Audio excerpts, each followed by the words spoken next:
Assalamualaikum warahmatullahi wabarakatuh. Perkenalkan, nama saya Amelia Putri Marlina dari Prodi S1 2A Keperawatan. Di sini saya akan melakukan presentasi tentang penyakit stroke pada lansia. Pengertian stroke. Stroke adalah kematian jaringan otak yang terjadi karena berkurangnya aliran darah dan oksigen ke otak. Stroke bisa berupa iskemia atau sumbatan maupun perdarahan atau hemoragik. Pada stroke iskemia, aliran darah ke otak terhenti karena adanya sumbatan atau kekuatan darah yang menyumbat suatu pembuluh darah. Sedangkan pada stroke hemoragik, pembuluh darah pecah dan menyebabkan terhambatnya aliran darah yang normal serta darah keluar ke jaringan otak. Penyebab stroke yaitu hipertensi atau darah tinggi, diabetes mellitus, obesitas atau kegemukan, kebiasaan merokok, penyakit jantung, diabetes, atau mengonsumsi obat-obat tertentu.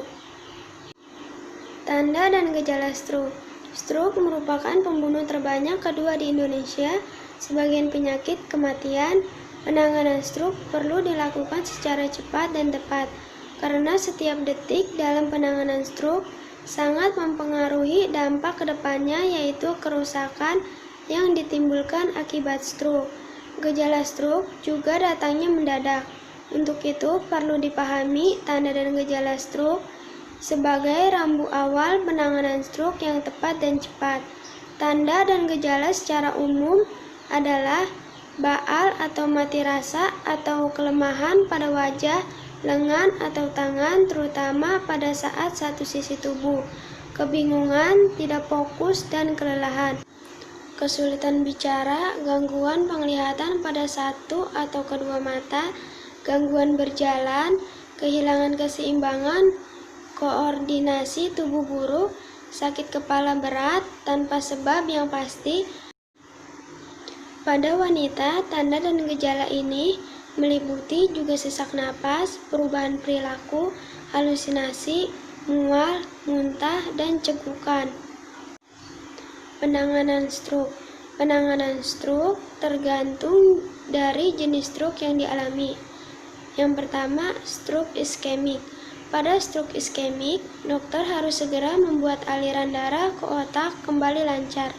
Dokter akan memberikan obat yang dapat memecah sumbatan di aliran darah yang dikenal dengan intravenous tissue plasminogen activator atau TPA.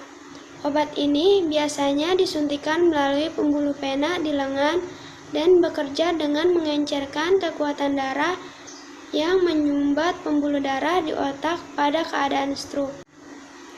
Yang kedua, stroke hemoragik. Pada kondisi stroke hemoragik, penting untuk mengontrol perdarahan yang terjadi dan menurunkan tekanan di dalam otak.